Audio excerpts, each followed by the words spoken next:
దేవుని యొక్క వాక్యాన్ని చదువుకుందాం. పరిశుద్ధ గ్రంథంలో నుండి నిర్గమాకాండము 12వ అధ్యాయము 6వ వచనాన్ని చదువుకుందాం. ఈ సమయంలో నిర్గమాకాండం 12వ అధ్యాయము 6వ వచనం.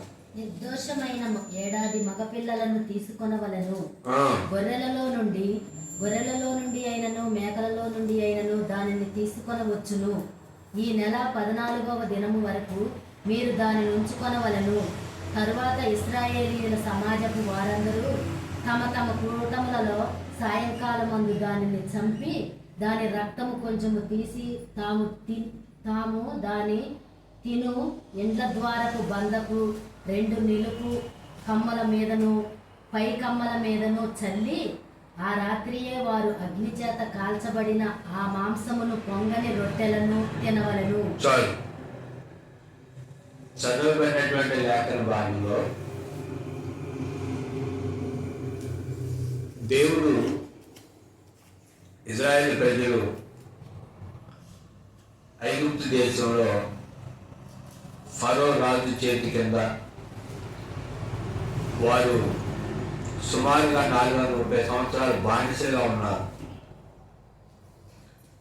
అప్పుడు దేవుడు మోషే గారిని ఈజిప్ట్ దేశానికి పంపించి ఇజ్రాయేల్ ప్రజలను దేవుని ఆరాధించడానికి పంపించమని ఫరో దగ్గరికి వెళ్ళి చెప్పినప్పుడు ఫరో పంపిస్తానంటాడు, కానీ పంపేడు. ఆ విధంగా ఐగుప్తు దేశంలో 10 అద్భుతాలు దేవుడు చేశారు. చివరిగా ఫరో యొక్క కుమారుడు చనిపోతాడు. ఆ విధంగా ఐగుప్తీయులలో ప్రథమ సంతానం పెద్ద కుమారులు అందరూ కూడా చనిపోతారు. ఆ తెగులు రాకముందు దేవుడు ఇజ్రాయేల్ ప్రజలకు చెబుతున్నటువంటి విషయం ఏంటంటే, మోషే గారి ద్వారా మీరు నిర్దోషమైన ఏడాది మగపిల్లలను తీసుకొనవలెను. గొర్రెలో నుండి మేకల నుండి దాన్ని తీసుకొని వచ్చును. మీరు దాన్ని చంపి ఆ రక్తం కొంచెం తీసి దానిని ఇండ్ల ద్వార బంధపు 2 నిలువు కప్పుల మీదను పై కప్పు మీదను చల్లి మీరు ఆ విధంగా చేయండి. అప్పుడు సంహారపు దూత మీ ఎగలోకి రాకుండా దాటిపోతాడు. ఐగుప్తు దేశంలో ఐగుప్తుల మీదకి ఆ తెగులు వెళ్ళింది, కానీ మీ మీదకి రాదు అని దేవుడు వారికి స్పష్టంగా చెప్తారు. అయితే ప్రభు అయినటువంటి యేసుక్రీస్తు వారి యొక్క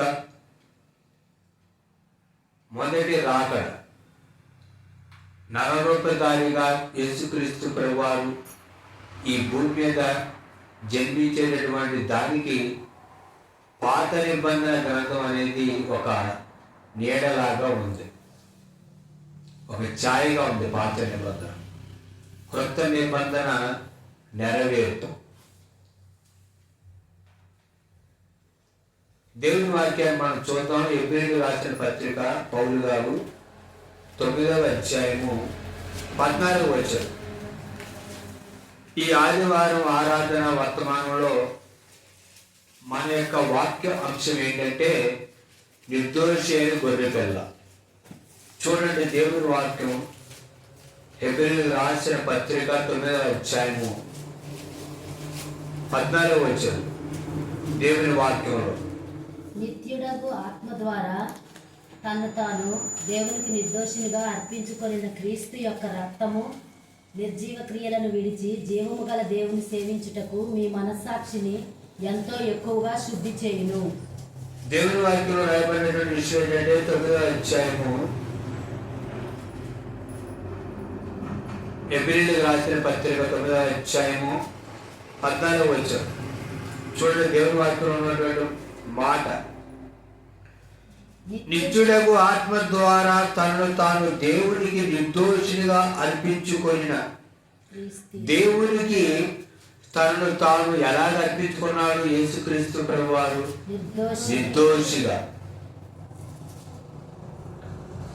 ఈ భూమి మీద పుట్టినటువంటి వారు ఎవరైనా సరే బ్రతకాలి, ఎక్కువ కాలం జీవించాలి, నేను ఎక్కువ కాలం ఈ భూమి మీద ఉండాలి, నేను చనిపోకూడదు, తొందరగా మరణించకూడదు, ఎక్కువ కాలం నేను జీవించాలి అనేటటువంటి ఆలోచన, ఆశతో ఉంటారు. ఎవరు కూడా చనిపోవడానికి ఇష్టపడరు. కానీ ప్రభు అయినటువంటి యేసుక్రీస్తు వారు ఈ భూమి మీదకి నరలోపదారిగా రావడానికి గల కారణం ఏంటంటే ఆయన పుట్టింది ఎందుకంటే చనిపోవటానికి. శిలువలో రక్తం కార్చి తన ప్రాణాన్ని పెట్టి పాపములో ఉన్నటువంటి మానవుడిని రక్షించడానికే యేసుక్రీస్తు వారి శిలువలో మరణించారు. తాను చనిపోవడానికి భూమి మీదకి వచ్చారు. కనుక యేసుక్రీస్తు ప్రభువారు ఎవరయ్యా అంటే నిర్దోషి.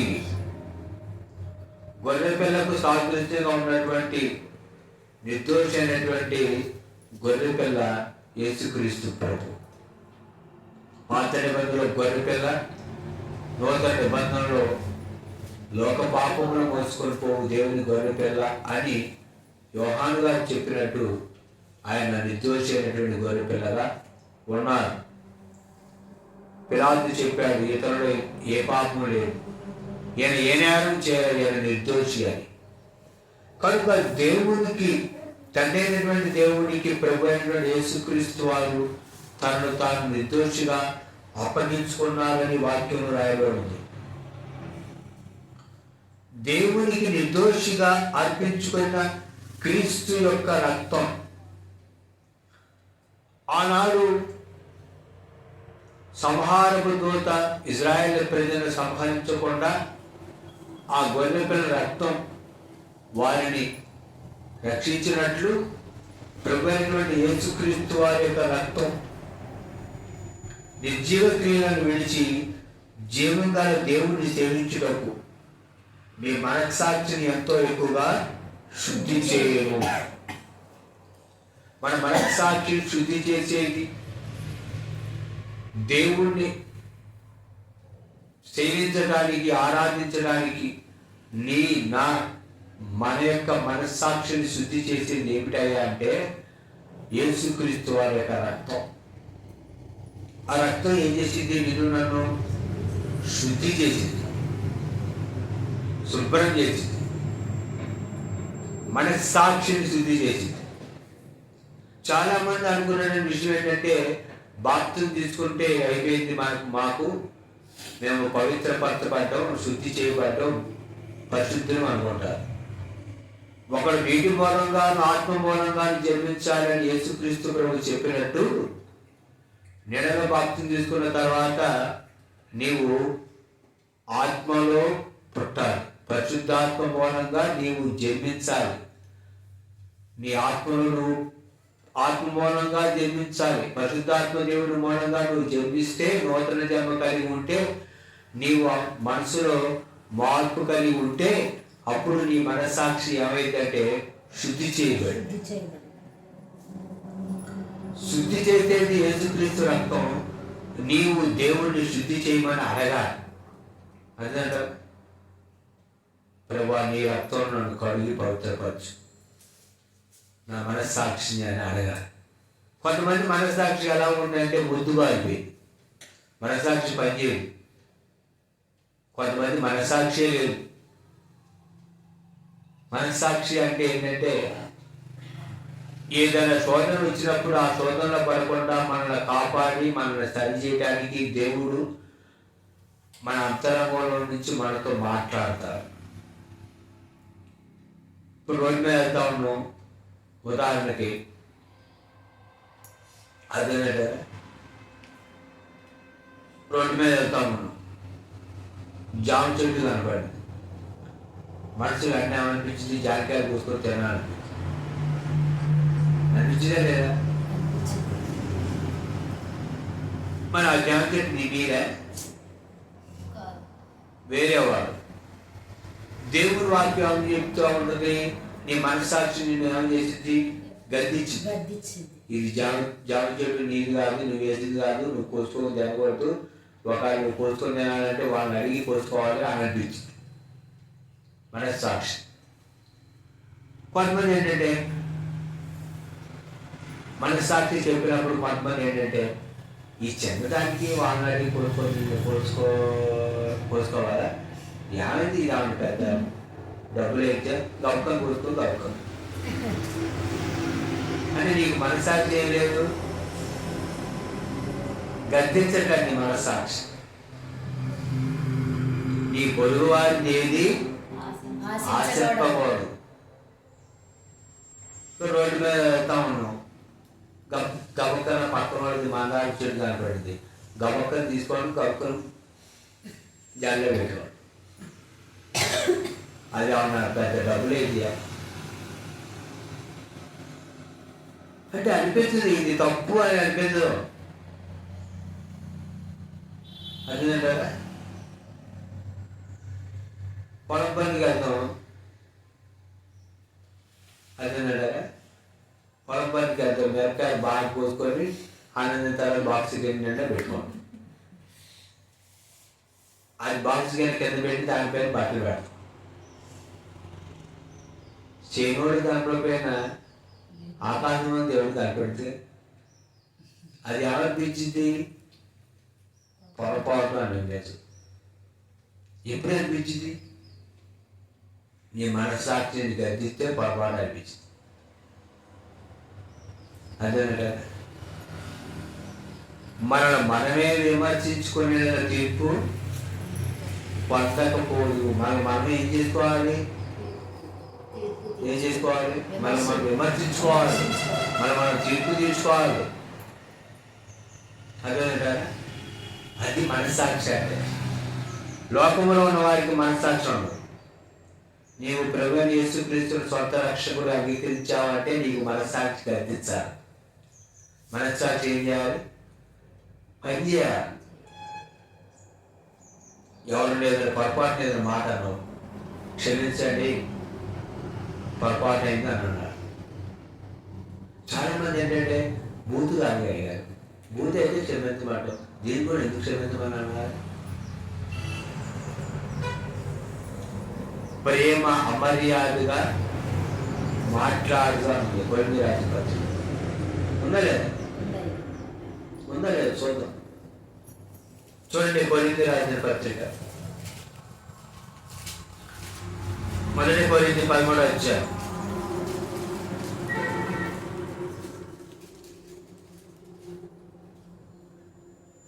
5వ వచనం. అమర్యాదగా నడవదు. ఏంటిది, ప్రేమ ప్రేమ అమర్యాదగా నడవదంట. మర్యాద లేదు, అమర్యాద. చూడండి, కొంతమంది భర్తని ఎట్లా పిలుస్తారో తెలుసా, ఓయ్ రా, ఇంట్లో పని చేసే పాలైన పిలుస్తారు చూసారా, అట్లా పిలుస్తారు. మా ఆయనే కండి ఏమైంది అంటే గౌరవం. ఉప్మాలో కరివేపాకు తీస్తారు కొంతమంది, అట్లా తీసేస్తారు అన్నమాట. గౌరవం అమర్యాదగా నడవదంట. ఏంటిది, ప్రేమ. ఊరినే తీసేస్తారు కొంతమంది, అప్పుడు మనసానికి తెలుసు. భార్య భర్తనైనా, భర్తను భార్య అయినా, ఎవరైనా సరే ఇప్పుడు వాళ్ళిద్దరే ఉన్నారనుకోని మాట్లాడుకునేటప్పుడు ఏమీ ఇబ్బంది ఉండదు. అదే వారి సమాజానికి వచ్చినప్పుడు, సంఘానికి వచ్చినప్పుడు ఎట్లా ఉండాలి, ఎలా ఉండాలంటే గౌరవంగా, మర్యాద. లోకంలో ఉన్న వారి చూడు ఎలా మాట్లాడతారు, ఏమండి అని గౌరవిస్తారు కదా. మరి మనం వాళ్ళేమో ఏమని అంటారు, మనం ఏమంటారు, ఎర్రా అంటారు. అంటే మన చిన్న చిన్న విషయాల్లో కూడా మన మనస్సాక్షి మనం ఏం చేయాలంటే దోషారోపణ చేసి అవి మనకు అనిపించవు. మనకి ఏమనిపిస్తే పెద్ద పెద్ద పాపాలు అనిపిస్తాయి, బుడ్డి పాపాలు అనిపి. నీ మనస్సాక్షిని శుద్ధి చేసింది ఏంటిది? యేసుక్రీస్తు రక్తం. నువ్వు ప్రార్థనకు వచ్చినప్పుడు నీ పాపాలు యేసుక్రీస్తు రక్తంలో కడగబడాలి. అదేనట అమర్యాద. కనుక మన మనస్సాక్షిని శుద్ధి చేసేది ఏమిటి? దేవుని వాక్యం ఏమని రాయబడింది? మనస్సాక్షిని శుద్ధి చేసేది ఏమిటి? యేసుక్రీస్తు రక్తం. చూడండి, మీ మనస్సాక్షిని ఎంతో ఎక్కువగా శుద్ధి చేయను, ఎక్కువగా శుద్ధి చేసింది నిర్దోషి అయినటువంటి గొర్రె పిల్లగా ఉన్నటువంటి యేసుక్రీస్తు రక్తం. అదేనట. చూడండి, దేవుని వాక్యం నిర్మాకాండం 12:13. దేవుని వాక్యం నిర్మాకాండం 12:13. మరొకరు చదవండి. మీరున్న ఇండ్ల మీద ఆ రక్తము మీకు గుర్తుగా ఉండును. నేను ఆ రక్తమును చూచి మిమ్మల్ని నశింపచేయక దాటిపోయేదను. నేను ఐగుప్తు దేశమును పాడు చేయుచుండగా మిమ్ము సంహరించుటకు తెగులు మీ మీదికి రాదు. చాలు. ఆ రక్తమును చూచి మిమ్మల్ని నశింపచేయక దాటిపోయేదను. ఆ రాత్రి నేను ఐగుప్తు దేశమును సంచరించి ఐగుప్తు దేశమందరి మనుషులను గాని జంతువులను గాని తొలి సంతతి అంతి హతము చేసి ఐగుప్తు దేవతలందరినీ తీర్పు తీర్చెదను. అది యెహోవాకు పస్కా బలి. అదేనంటారా? అది యెహోవాకు పస్కా బలి. దేవుని వాక్యం చెబుతున్న విషయం. దేవుడు నేను రాత్రిపూట వస్తాను, మిమ్మల్ని దాటిపోతాను, నశింపచేయను. ఆ గొర్రె పిల్ల యొక్క రక్తం మీ యొక్క ద్వారబంధాల మీద, మీరు కమ్ముల మీద, అడ్డకమ్మ మీద చూసుకోండి. నేను ఆ రక్తాన్ని చూస్తే నేను దాటి ఐగుప్తులు నివసించేటటువంటి ఆ ప్రాంతానికి వెళ్తానని దేవుడు చెప్పాడు. అంటే దేవుని వాక్యం చెబుతున్న విషయం రోమిలకు రాసిన పత్రిక 5:8. పౌలు గారు రోమిలకు రాసిన పత్రిక 5:8 చదవండి. 8. అయితే దేవుడు మన ఎడల తన ప్రేమను వెల్లడిపరుచుచున్నాడు. ఎట్లనగా మనం ఇంకనూ పాపులమై ఉండగానే క్రీస్తు మన కొరకు చనిపోయెను. కాబట్టి ఆయన రక్తము వలన ఇప్పుడు నీతిమంతులముగా తీర్చబడి మరింత నిశ్చయముగా ఆయన ద్వారా ఉగ్రత నుండి రక్షింపబడుదుము. చాలు, చూసారా? ఉగ్రత నుండి రక్షించబడతాము. దేవుని వాక్యం ఏమని రాయబడిందండి? ఉగ్రత నుండి రక్షించబడతాం అంట. దేని నుంచి? ఉగ్రత నుండి. ఐగుప్తు దేశంలో ఇజ్రాయేల్ ప్రజలు గొర్రె పిల్ల రక్తాన్ని బట్టి నాశనం అవ్వకుండా ఆ రాత్రి వాళ్ళు రక్షించబడ్డారు.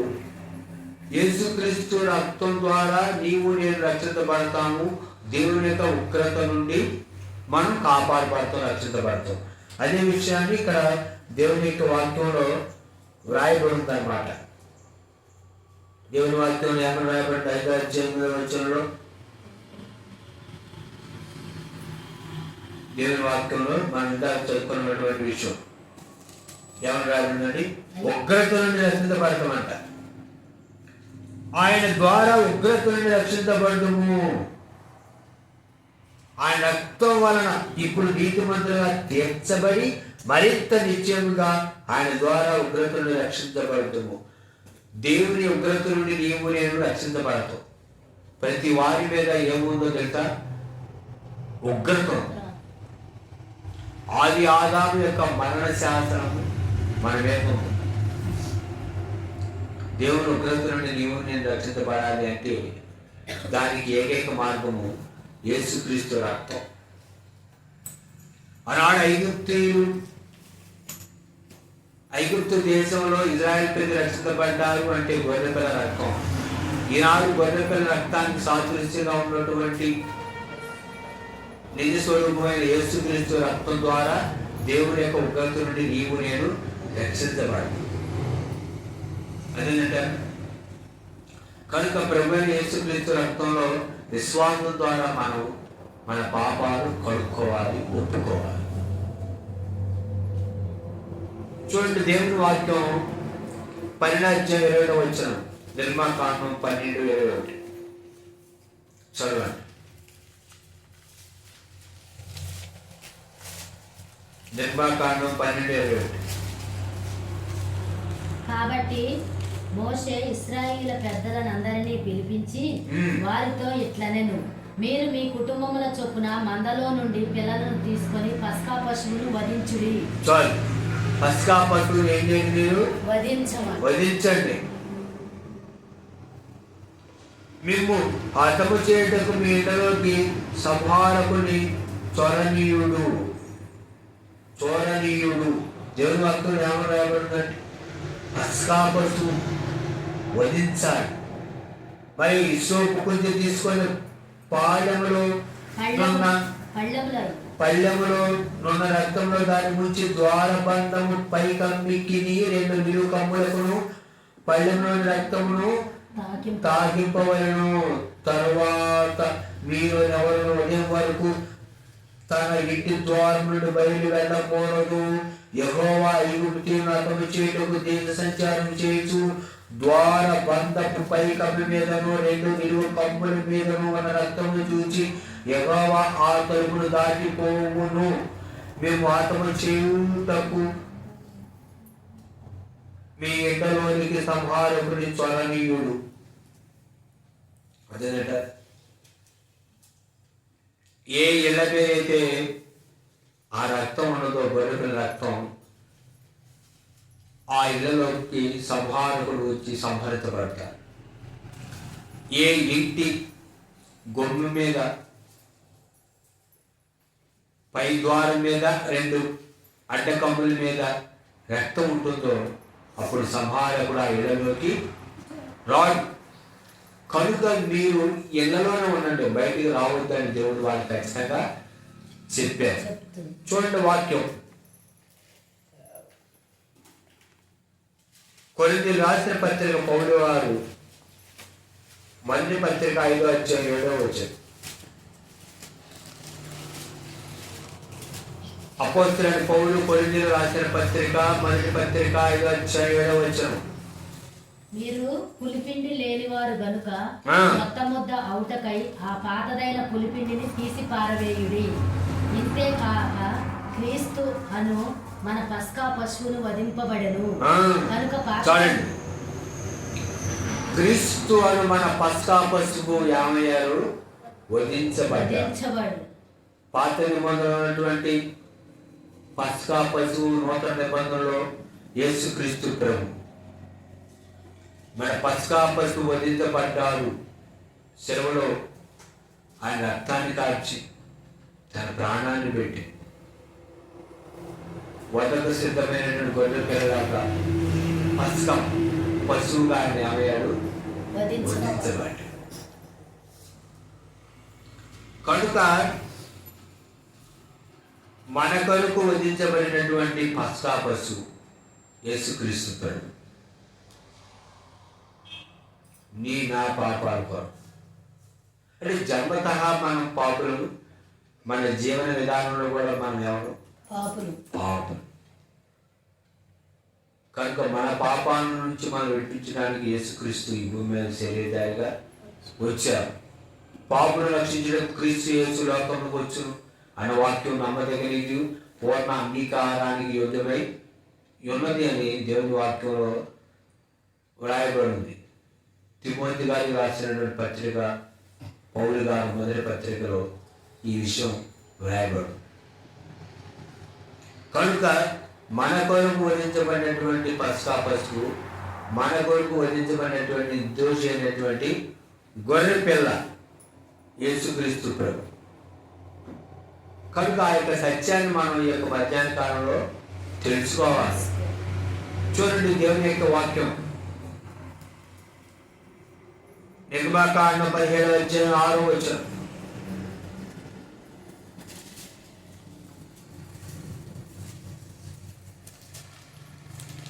నిర్గమకాండం 17:6. ఇదిగో అక్కడ హోరేబులోని బండ మీద నేను నీకు ఎదురుగా నిలిచెదను. నీవు ఆ బండను కొట్టగా ప్రజలు తాగుటకు దానిలో నుండి నీళ్లు బయలుదేరునని మోషేతో సెలవీయగా మోషే ఇశ్రాయేలు పెద్దల కన్నుల ఎదుట అట్లు చేసెను. ఇజ్రాయేల్ ప్రజలు సర్వ సమాజము నీళ్లు లేక మోషే గారి మీద సరుగుతున్నప్పుడు దేవుడు చెప్పినటువంటి మాట ఏంటంటే, హోరేబులోని బండ మీద నేను నీకు ఎదురుగా నిలిచెదను. నీవు ఆ బండను పట్టగా ప్రజలు త్రాగుటకు దానిలో నుండి నీళ్లు బయలుదేరని మోషేతో సెలవీయగా మోషే ఇజ్రాయేలు పెద్దల కన్నుల ఎదుట అట్లు చేశాను. అప్పుడు ఇజ్రాయేలు చేసిన వాదమును బట్టి యెహోవా మన మధ్య ఉన్నాడో లేడో అని వారు యెహోవాను శోధించుటను బట్టి అతడు ఆ చోటికి మస్సా అని మేరీబా అని పేరు పెట్టెను. పాత నిబంధన గ్రంథంలో ఇజ్రాయేల్ ప్రజలు ఐగుప్తు దేశం విడిచి కానాను దేశానికి ప్రయాణిస్తున్నటువంటి మార్గంలో ప్రజల యొక్క దాహాన్ని దేవుడు తీర్చాడు. మోషే గారు బండను కొట్టినప్పుడు ఆ బండలో నుంచి వచ్చింది నీళ్లు వచ్చింది. ఆనాడు ప్రజల యొక్క దాహం తీర్చబడింది. ఈనాడు కొరింథీ రాసిన పత్రిక అపోస్తలుడైన పౌలు గారు మొదటి పత్రిక 10:4 దేవుని యొక్క వాక్యాన్ని చదువుకున్నాం. చూడండి దేవుని వాక్యం. మొదటి కొరింథీయులకు రాసిన పత్రిక మొదటి పత్రిక పౌలు గారు 10:4. అందరూ ఆత్మ సంబంధమైన ఒకే ఆహారమును భుజించిరి, అందరూ ఆత్మ సంబంధమైన ఒకే పానీయమును పానము చేసిరి. ఏలయనగా తమ్మును వెంబడించిన ఆత్మ సంబంధమైన బండలోనిది త్రాగిరి. ఆ బండ క్రీస్తే. ఆ బండ ఎవరంట? క్రీస్తు. హోరేబులో మోషే గారు బండను కొట్టినప్పుడు నీళ్ళు వచ్చి ప్రజల యొక్క దాహం తీర్చబడింది. ఇజ్రాయేల్ యొక్క సర్వ సమాజం నూతన నిబంధనలో ఆ బండకి సాదృశ్యంగా ఉంది ఎవరయ్యా అంటే క్రీస్తే. ఏలయనగా తమను వెంబడించిన ఆత్మ సంబంధమైన బండలను త్రాగి ఆ బండ క్రీస్తే. అదేంటంటే ఆనాడు ప్రజల దాహం తీర్చబడింది. ఈనాడు యేసుక్రీస్తులో మన దాహం ఏమైంది? తీర్చబడింది.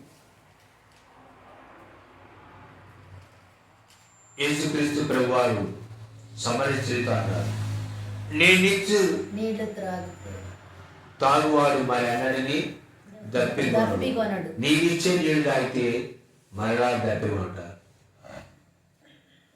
అందుకే ఆమె అంది, ప్రభా నీళ్ళు నా దాహం తీరిపోతాను. యేసుక్రీస్తు ప్రభుని అంగీకరించి నీ మనసులో మార్పు కలిగి మరలా దేవుని దగ్గరికి వస్తే మరలా పాపం అనే దాహం నీలో ఉండదు. అదేంటంటే నేనిచ్చే నీళ్ళు తాగితే మరలా నీకు దప్పిక ఉండదు. ఇంకా నీలో ఆలోచన ఉందంటే నీ దప్పిక తీరలేదు. అందుకంటే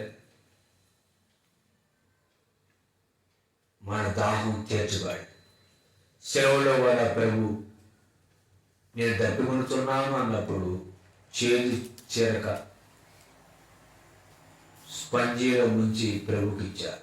చేదు రసం తాగాడ. అందుకంటారు కనుక మన దాహం ఈ మధ్యాహ్నం ఈ ఆదివారం ఆరాధన వర్తమానంలో దేవుని వాక్యం ద్వారా నీ దాహం అవ్వాలి, తీర్చబడాలి. అదేనట మరి నీ దాహం తీరిందా? తీరాలి. ఆత్మ సంబంధమైన బండ యేసుక్రీస్తు ప్రభువారు ఎవరయ్యా అంటే ఆత్మ సంబంధమైనటువంటి బండ. చూద్దాం అపోస్తలుల కార్యాల గ్రంథం 7వ అధ్యాయం 55వ వచనం.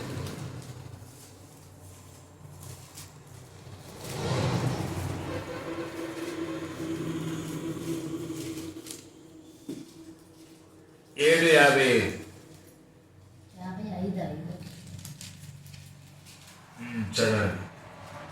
అయితే అతడు పరిశుద్ధాత్మతో నిండుకొనిన వాడై ఆకాశం వైపు తేరి చూచి దేవుని మహిమను, యేసు దేవుని కుడిపార్శ్వమందు నిలిచియుండుట చూచి ఆకాశము తెరవబడుటయు మనుష్య కుమారుడు దేవుని కుడిపార్శ్వమందు నిలిచియుండుటయు చూచుచున్నానని చెప్పెను.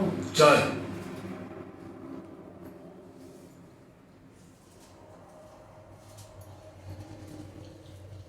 ప్రభు అయినటువంటి యేసుక్రీస్తు వారు దేవుని వాక్యంలో ఏమని రాయబడి ఉంది? దేవుని కుడిపార్శ్వమందు నిలిచి ఉండడం చూచి ఆకాశం తెరవబడి మనుష్య కుమారుడు దేవుని కుడిపార్శ్వమందు నిలిచి ఉండటం చూస్తున్నానని చెప్పారు. మనుష్య కుమారుడు యేసుక్రీస్తు ప్రభు.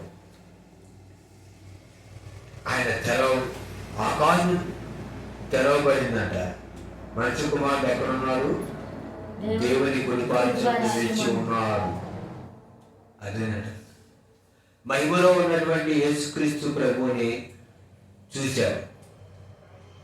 ఎవరయ్యా అంటే స్టెఫెన్ భక్తుడు. పాత నిబంధన గ్రంథాన్ని పౌలు గారు 30 గంటలు చెప్తే, ఉదాహరణకి ఎగ్జాంపుల్, పాత నిబంధన గ్రంథాన్ని 30 గంటలు పౌలు గారు చెప్తే, ఉదాహరణకి ఎగ్జాంపుల్ 15 గంటలు చెప్తారు స్టెఫెన్ గారు. అంత వాక్యం పట్ల శ్రద్ధ ఉంది, వాక్యం అవగాహన ఉన్నటువంటి, వాక్యాన్ని అవపోసనం చేసినటువంటి భక్తుడు స్టెఫెన్ గారు. ఈ వాక్య భాగంలో దేవుని యొక్క వాక్యంలో మనం చూస్తే అపోస్తలుల కార్యాల గ్రంథం 7వ అధ్యాయం మొత్తం పాత నిబంధన గ్రంథాన్ని అవలేలుగా ఆయన చెప్పాడు అన్నమాట.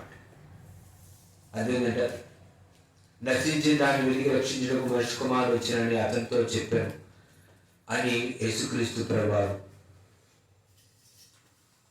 జక్కయ్య దగ్గర సందర్భంలో చెప్పారు. ఆ గొర్రె పిల్ల ఆ యొక్క మనిషి కుమారుడు. కనుక నీవు నేను ఈ మధ్యాహ్న కాల సమయంలో ప్రభు అయిన యేసుక్రీస్తు వారి దగ్గరికి రావాలి. పాత నిబంధన గ్రంథంలో ఛాయగా ఉన్నటువంటి గొర్రె పిల్ల నూతన నిబంధనలో యేసుక్రీస్తు ప్రభు. లోక పాపములను మోసుకొని పోవు నిర్దోషి అయినటువంటి దేవుని గొర్రె పిల్ల. ఆ ప్రభు అయిన యేసుక్రీస్తు రక్తమే నిన్ను నన్ను పాపం నుంచి విడిపించి రక్షించి కాపాడే.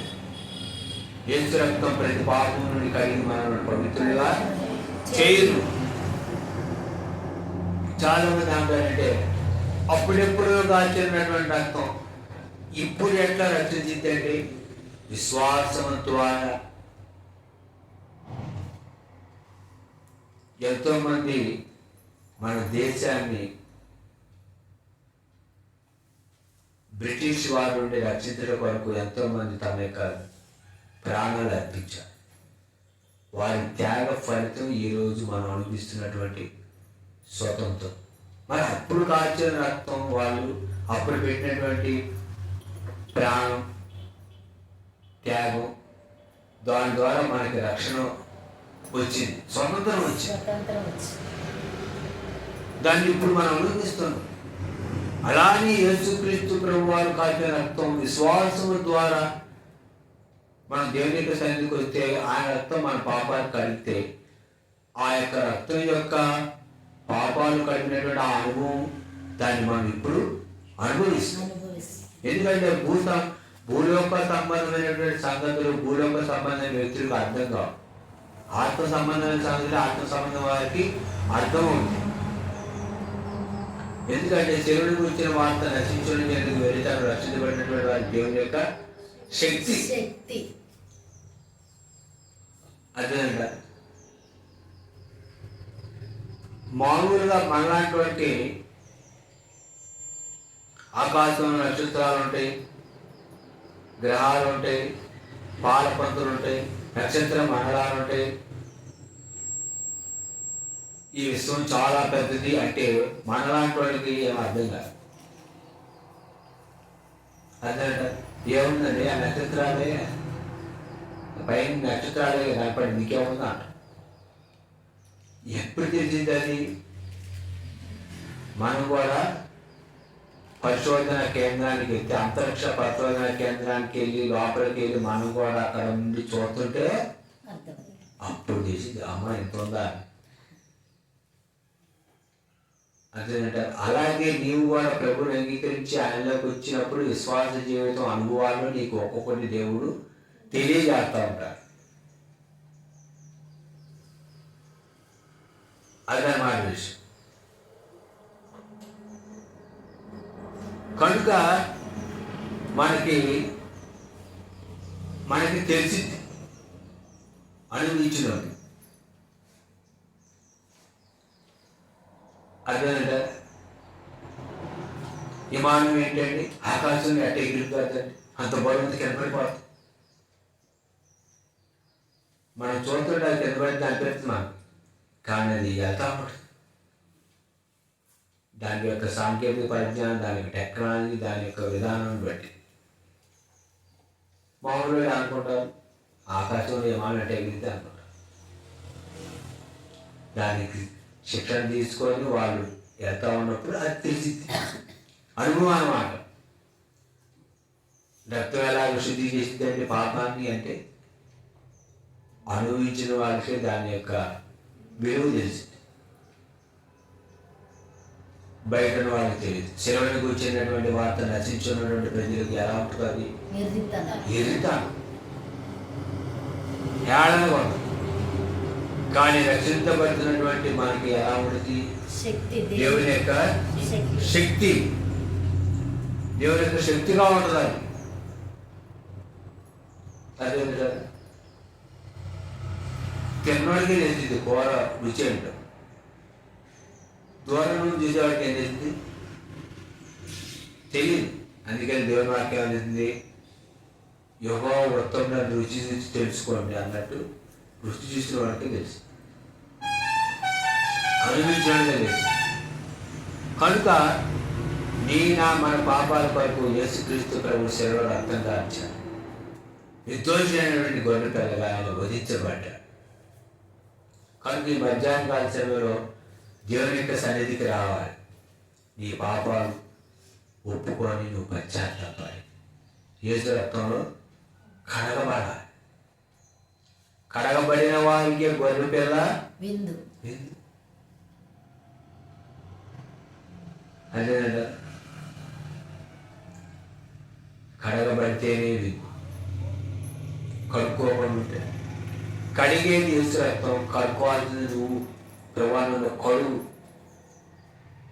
హిస్సోపుతో నన్ను కడుగు, ఎముము కంటే తెల్లగా నన్ను మార్చు, నన్ను పరిశోధించు, నన్ను పరీక్షించు. నీకు ఆయాసకరమైనటువంటి మార్గం నా ముందు ఉన్నదేమో చూడు అని దావీదు గారు ప్రార్థన చేశారు. మరి మనం ఏమైనా ప్రార్థన చేస్తాం?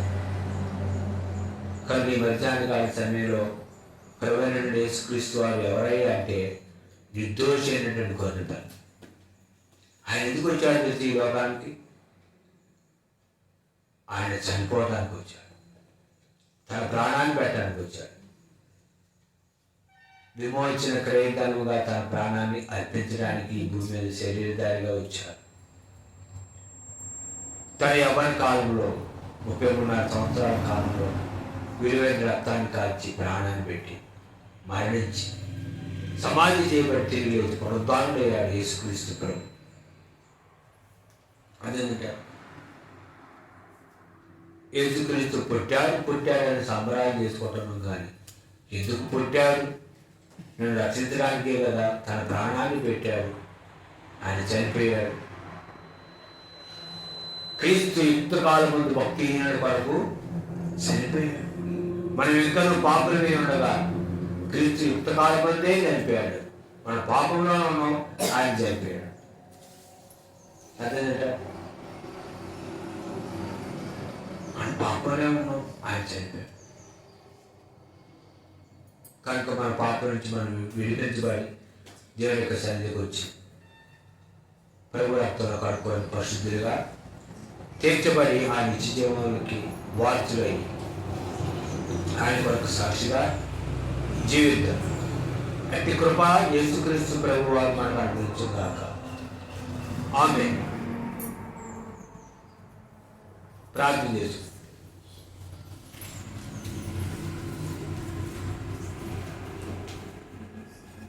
దేవుని వాక్యం వినండి, బలపడండి. మీ అమూల్యమైనటువంటి సలహాలు సూచనలు కామెంట్ సెక్షన్లో తెలియజేయండి.